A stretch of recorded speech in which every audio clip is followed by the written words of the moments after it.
Summer League ni Bronny James, pag-usapan natin. So, ngayon nag-conclude na yung California Classic Summer League game. So, basically, ito yung Summer League before Summer League. Kumbaga parang preparation before the Summer League. Yung sa Vegas, yung actual na Summer League, yung NBA 2K25 Summer League games. So, ang Lakers sa California Classic, meron silang 3 games. 2 lang nalaruan ni Bronny. Kasi yung isa doon, back-to-back games. In 2 games, nag-average siya ng 24.5 minutes per game. 3.5 points, 3.5 rebounds, 2.5 assists, 1.5 steal, 1.5 blocks. So, stats-wise, parang, okay, role player, medyo below sa kung ano in-expect ng tao. Pero, ang gusto ko lang din bigyang pansin dito, yung 1.5 steals and 1.5 blocks. Medyo above average yan, especially for a guard. Yung game against sa Heat, nagtala siya doon ng 2 steals and 3 blocks, so 5 total stocks. Even though on defense, mostly, hindi naman nalalagyan ng stats. Pero ito, the fact na merong stats, plus yung intangible sa defense, is enough for me to sell the idea of Bronny James being a defender sa NBA. Kahit na right now, wala pa siya dun sa level na yon, pero you can see the potential. You can see him actually developing into that kind of player. So most people, papakita sa'yo yung sablay and yung field goals na 3 out of 12, which is yun naman talaga yung part ng game niya na kailangan ng improvement. Kung makikita niyo dyan, nag-settle siya for a 3, instead na iikot yung ball or attack the closeout after ng jab step. Okay, so yan yung mga part ng laro niya na kailangan pa ma-improve, and that's okay kasi project player naman talaga siya. Ang talagang concern ko lang dito is that sa Summer League, dapat nakakakuha ka ng reps, pero it seemed like parang yung mga ibang Summer League players nila, parang alam mo yun, they were playing for themselves. Pero sa play na to, they actually made an extra pass to an open Bronny na hindi niya na-shoot, kumalog. Okay, sa buong 2 games na to, he shot 0 for 3 sa 3 points. No college, 27%. And again, that's something he can work on pa in the future to actually become effective offensively. Hindi yung, alam mo yun, limited ka lang offensively. So now with the ball naman, transition, 2-man game, pick and roll, this defender will go over, giving Bronny space to attack this big man. Pag nag-switch tong big man na to kay Bronny, ngayon meron siyang chance para dumrive and blow by this defender. Or if this defender drops, he can snake the pick and roll and go to this area na open and attack this big man laterally. Pero si Bronny, yung offense niya so far, medyo hindi pa talaga developed as a playmaker or as someone who can create opportunities with the ball pa. Pero you can see naman potential. Makikita natin sa play na to, after na screen, he settles for a long mid-range shot. Which is, okay, masasabi mong open siya kasi pag daan niya sa screen, okay, his defender was trapped sa screen and this defender naman, na big man, nakadrop. So, wide open yan. Pero, hindi yan yung tira na you would take consistently. Ang maganda naman kasi kay Bronny, kahit na hindi pa develop yung offensive game niya, yung IQ side nandun. Willing siya to execute. Willing siya to help the team execute. Kung makikita natin dito, yung 45 cut ni Bronny sa zoom, okay?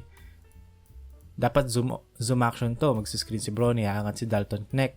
Dribble handoff dito, and then it's a 2-man game. Magro-roll ngayon to the basket. So, ngayon si Bronny, instead of actually setting his screen, ginamit niya yung athleticism niya to cut right to the basket and draw his defender with him, leaving a gap here open, whether si Knecht or yung big man nila magkakaroon ng space to operate or to drive inside. Kung makikita natin, 45 cut, fake handoff.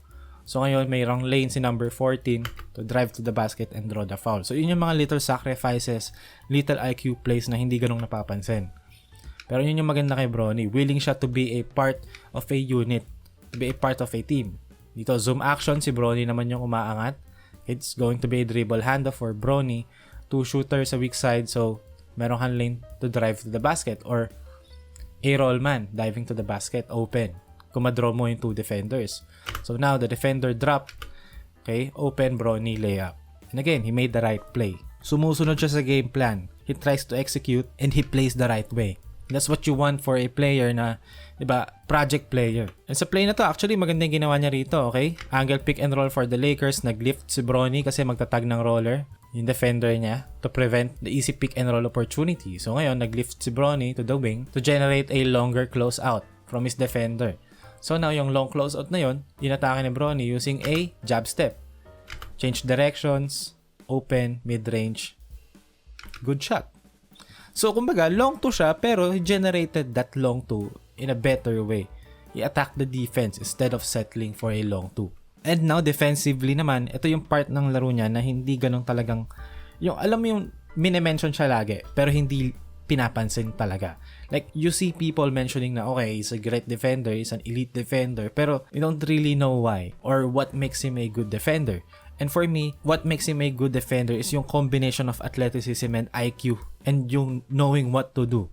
Okay, sa play na to, okay, pick and roll, na-recognize si Bronny na walang tao dito, it's an empty side ball screen. Normally, defenses would force this action to the baseline. Kasi, ang baseline, meron kang out of bounds sa parehas na side na to. So, if you force this player here, inice mo yung pick and roll, okay?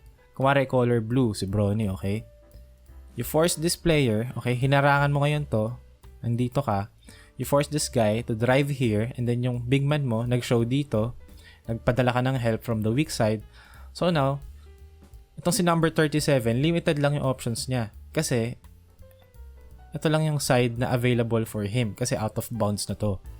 And meron kang defenders from both sides. So, masikip. So, that's why you force him to the baseline. So, inice ni Bronny yung pick and roll, nag-show si number 14. So, now, ito na yung makikita nyo. So, instead of 2 defenders, the baseline and the sideline also acted as a defender or as an extra defender. So, now, surrounded si number 37 with things na nakaharang or hindi niya pwedeng basta-basta daanan. So, that forced him to take a long fadeaway shot around 18 feet. So, that's great defense, great IQ. Hindi mo kailangan maging overly physical to force offensive players into a bad shot. Kailangan mo lang ng IQ, tamang athleticism, tamang reads to make it happen. So, now, ito naman yung athleticism factor. Play na to, makikita natin catch and go si Josh Christopher. Okay, na-overshoot ni Bronny yung close out niya, giving space for Christopher to drive. So, now, kung dito nyo makikita yung athleticism ni Bronny, he recovers as fast as he could. Ginamit niya yung wingspan niya to steal the ball from Christopher. And fast break para sa Lakers. And dito naman yung IQ aspect. So ngayon, ito si Bronny, ito yung action, okay? Si pick and roll para sa Miami Heat. So ang trabaho ni Bronny dito is to lurk around this area para pag nag-dive si number 52, may sasalo and this guy can cover both of these players. Okay, you don't give up an easy 2 after yung pick and roll.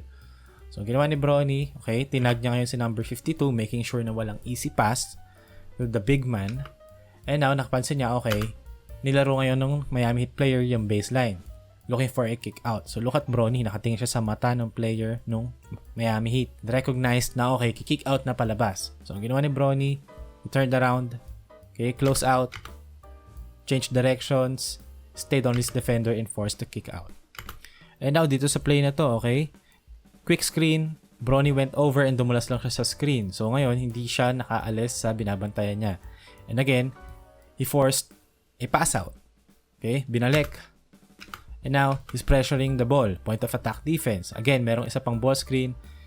Bronny will slide over the screen. And again, andun pa rin siya sa defender niya. Kahit nakadalawang set na ng screen yung Miami Heat, hindi siya umaalis. Hindi siya nahuhuli sa screen. Yan yung reason kung bakit ang laking asset ni Bronny James, hopefully in the future. Kasi yung mga ganitong tipo ng screen navigation, you rarely get that from, you know, players nowadays.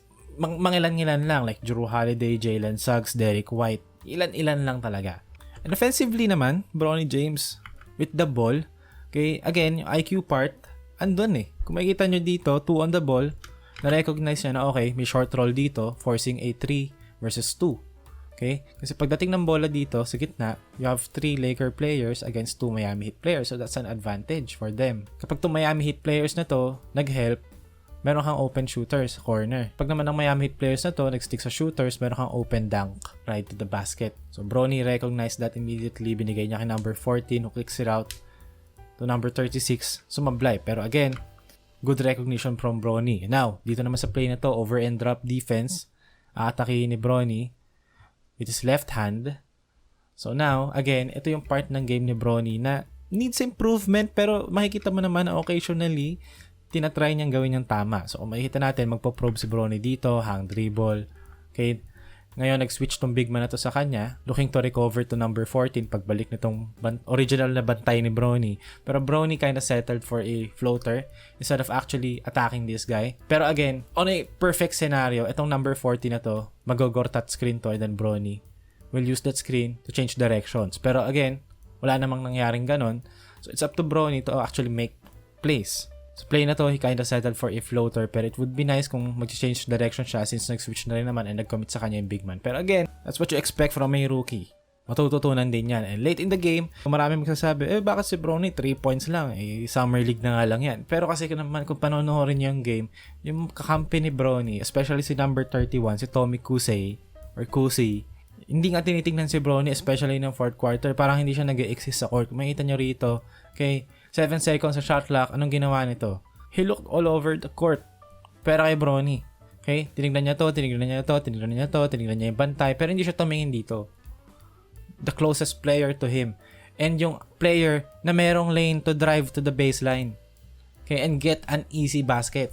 Hindi niya tinignan. Nagsettle siya for a contested long 3-pointer na baldog. Okay? Look at Bronny's body language. Parang, ano ba namang ginagawa nito? Diba? And again, siya ulit. Next possession. Okay? Spread pick and roll. Holds the ball too long. Difficult floater fading away. Didn't even look at his teammates. Ba yan yung mga kakampi na meron si Bronny at si Kinek. Na kung ako yung summer league coach nito, bakit, diba, ba't ko hinahayaan tong mag-take over ng games? Bakit siya? Hindi yung mga players ko na, alam mo yun, kailangan ng reps. Kung si Dalton Kinek, kailangan ko matuto with the ball, bibigyan ko siya ng bola with the ball. Not this guy. Sino ba to? Part ba to ng future nila? But I'd rather lose forcing Kinek and Bronny make things happen with the ball instead of this guy. Again, hindi na naman tumingin sa mga kakampi, okay? Nag-dribble, turnover, and sa clip na to, 76 all, pero kung makikita nyo sa final score, talo sila by a lot of points. More than 2 possessions. They were up by as many as 6 points, I believe, bago mangyari to. Bago mag-take over si number 31. And, well, that's summer league for you. Okay? May mga players na naglalaro to get a contract. And si Bronny may contract na rin naman. Si Kinek may contract na rin naman. Pero at the same time, you want those guys to develop. You want those guys to have the ball in their hands. Especially late in the game. To gain experience. Hindi si number 31.